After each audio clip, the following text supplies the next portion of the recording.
la principale information qui était à retenir était qu'un système d'exploitation est un programme qui sert d'interface entre l'utilisateur et l'ordinateur.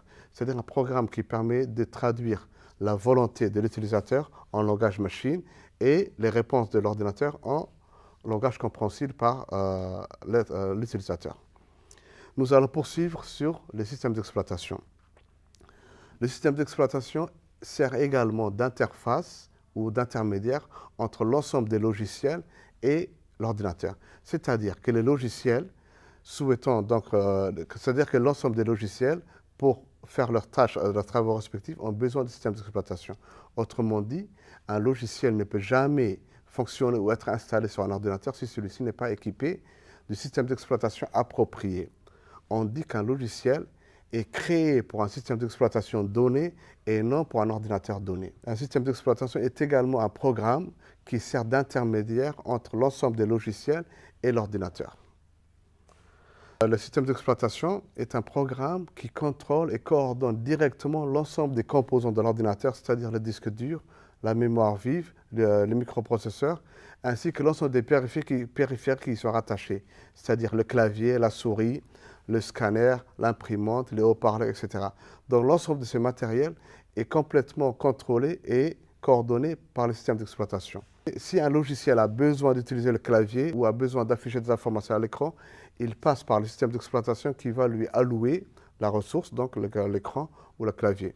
Alors vous savez certainement qu'en informatique, on fait la différence entre ce qui est matériel et les logiciels.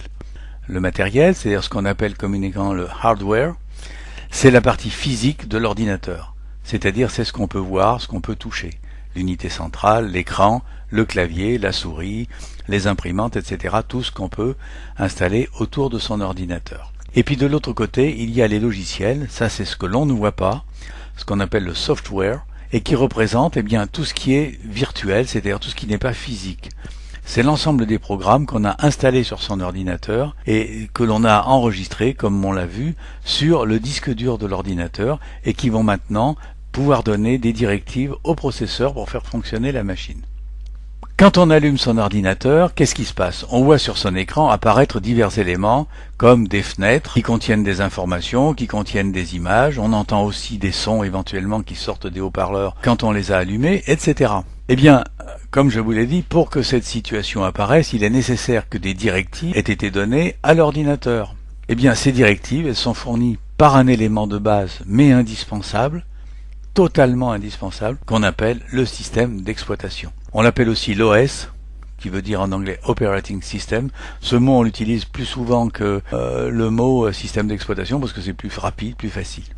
Des systèmes d'exploitation, vous en avez forcément entendu parler, il en existe un grand nombre. Alors le premier qui vient à l'esprit, c'est Microsoft, qui a produit un système d'exploitation ou des systèmes, enfin qui sont résumés sous un nom, c'est ce qu'on appelle Windows. Et vous le savez sans doute que quand on affiche des informations à l'écran, ces informations s'affichent sous des fenêtres. Alors bien entendu, il en existe de nombreux autres systèmes d'exploitation.